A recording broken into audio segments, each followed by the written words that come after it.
हाथ को आप स्थिर कर दीजिए, मुद्रा। यानी प्रत्येक इंद्रियों का जब विरोध हो गया तो वो क्या है? अध्यात्म। अब यहां कर्म नहीं रह गए, क्योंकि इंद्रियां ही नहीं रह गई विषयों में। जब इंद्रियां ही विषयों में नहीं रह गई, इसलिए इसको कर्म न कहकर क्रिया कहा,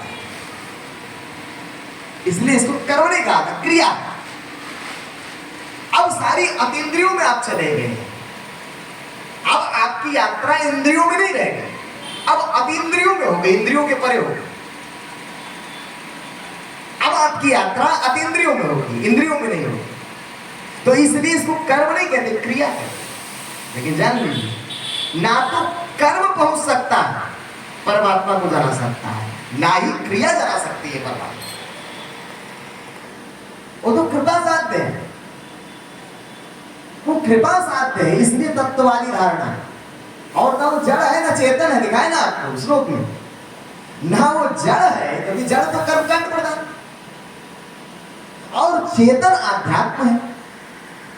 लेकिन परमात्मा न जड़ है न चेतन है, दोनों से परे और पृथक।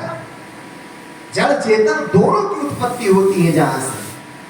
जड़ चेतन गुण दोषमय विश्व की कर्ता, तो कर्ता तो अलग हुआ ना।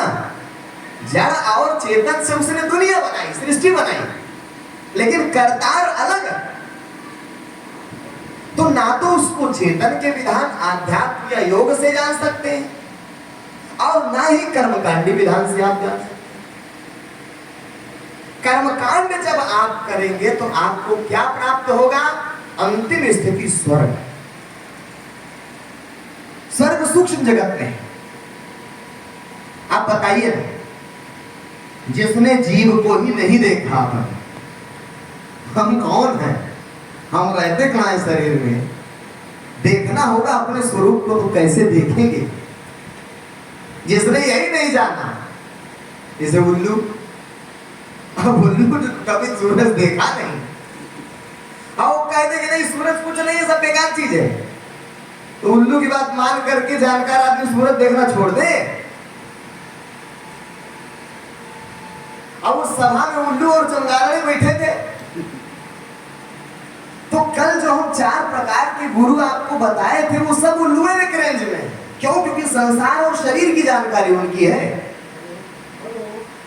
जितने वेदांती हैं, या तो नीचे स्तर के हैं या अनुभव स्तर के हैं।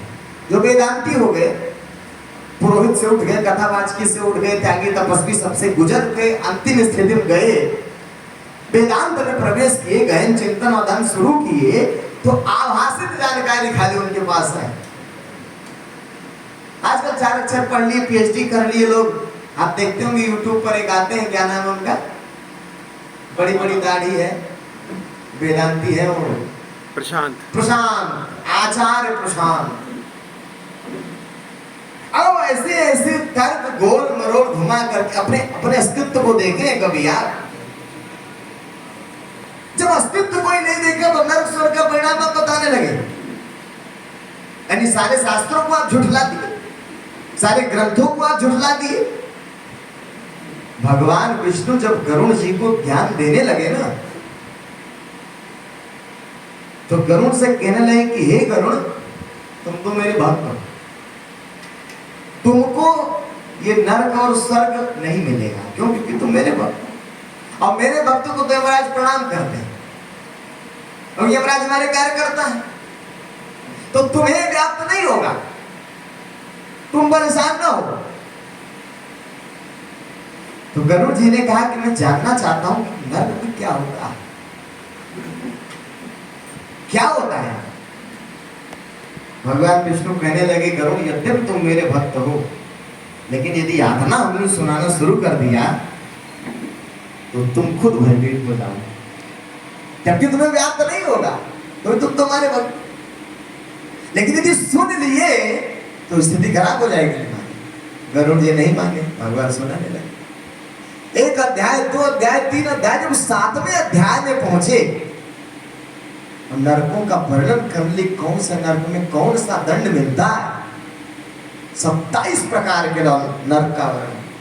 रव रव महारव रव तामिस अंध तामिस कुंभी पाक विषमन लाल भक्सार नियंत्रण पुण्य प्राणारोध, ऐसे करके 28 प्रकार के नाम। यानी जो भी आप पाप कर्म कर रहे हैं, पाप जो आप कर रहे हैं, तो कौन सा पाप करेंगे तो कौन सा दंड मिलेगा, ये सब पूर्व निर्धारित है। आपने वो पाप किया कि वो दंड बन गया आपका,